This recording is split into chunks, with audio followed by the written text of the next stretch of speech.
शिमला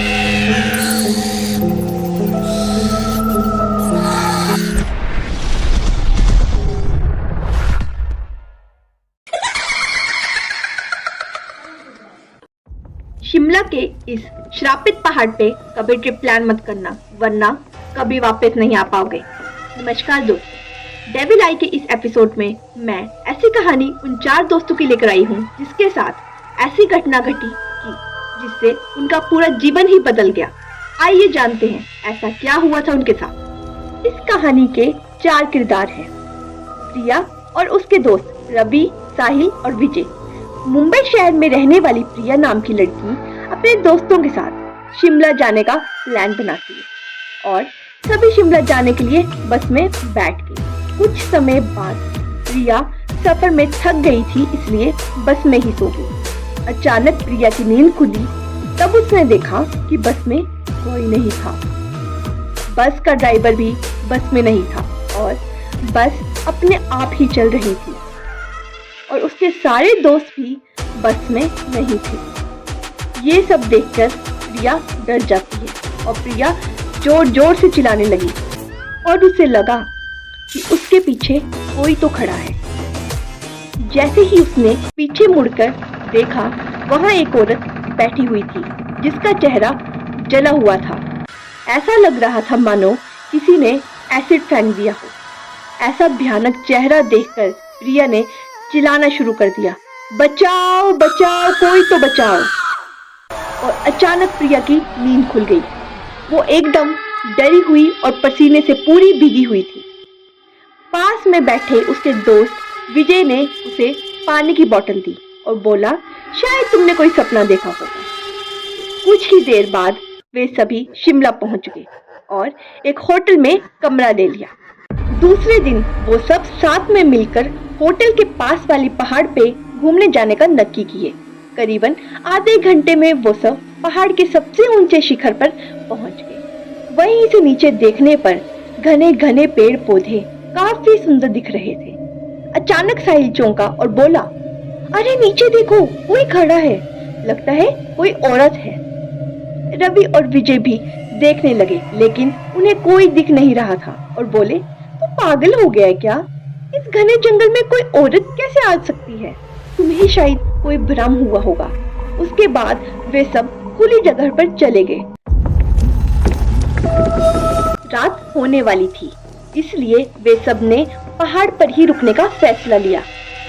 इसलिए उन सब ने वहां पर ही तंबू लगाए और खाने पीने के लिए सामान बाहर निकाला। प्रिया का बैग तंबू के बाहर था, इसलिए वो लाने चली गई।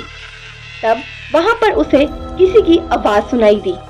प्रिया उस आवाज की ओर अपनी नजर घुमाती है, तब उसे सामने से कोई 3 आदमी आते हुए दिख रहे थे और उनके हाथ में धारदार हथियार देखकर प्रिया डर जाती है और दौड़ के तंबू के अंदर आ जाती है। उसने अपने दोस्तों से भी ये बात की, लेकिन कोई उसकी बातों पे विश्वास नहीं कर रहा था। प्रिया चिल्लाकर बोली, तुम सब पागल हो गए हो क्या? कोई भी मेरी बात पे भरोसा नहीं करेगा? मेरे साथ बाहर चलो, मैं तुम्हें दिखाती हूँ। वो सभी बाहर आके नीचे की ओर टॉर्च की लाइट में देखने लगे। तभी उन्हें सभी को लगा कि कोई 3 लोग उनकी तरफ बढ़ रहे हैं। ये सब देखकर वो सभी जाते हैं और तुरंत ही अपना सामान समेटने लगते हैं। फिर वो सभी बड़े पत्थर के पीछे जाकर छुप जाते हैं और उन तीनों पर नजर रखने लगते हैं। तभी प्रिया की नजर उनके हाथ, पैर और सिर पे आम आदमी जैसा बिल्कुल नहीं है। वो सब एक जगह पे बैठ जाते हैं और कुछ तांत्रिक विद्या शुरू करते हैं। उनमें से एक आदमी अपने हाथों की उंगली को काट देता है, लेकिन अंधेरे की वजह से उन्हें कुछ भी ठीक से नहीं दिख रहा था। अचानक उन चारों ने देखा कि एक औरत उन आदमियों के बीच में लेटी हुई है। कोई नहीं जानता कि आखिर वो औरत वहां पे आई कैसे। प्रिया ने कहा, आखिर ये सब चल क्या रहा है, मुझे कुछ समझ नहीं आ रहा। एक के बाद एक वो तीनों उसको सूंघने लगे। वहीं पर अचानक उस औरत ने अपनी उंगली उठाई और हमारी तरफ इशारा करा। हम सब डर गए और वो तीनों आदमी औरत को छोड़ के हमारी ओर बढ़ने लगे। हम सब पहाड़ी से नीचे होटल की ओर दौड़ने लगे। हमारी आवाज सुनकर वो तीनों भी हमारी तरफ दौड़ने लगे। प्रिया और साहिल सबसे आगे थे और विजय और रवि उनके पीछे दौड़ रहे थे। प्रिया और साहिल होटल तक पहुंच गए, लेकिन रवि और विजय का कोई पता नहीं चल रहा था।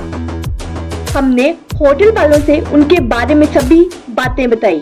तब उन लोगों ने कहा कि उस पहाड़ पे कोई नहीं जाता है, वो शापित है।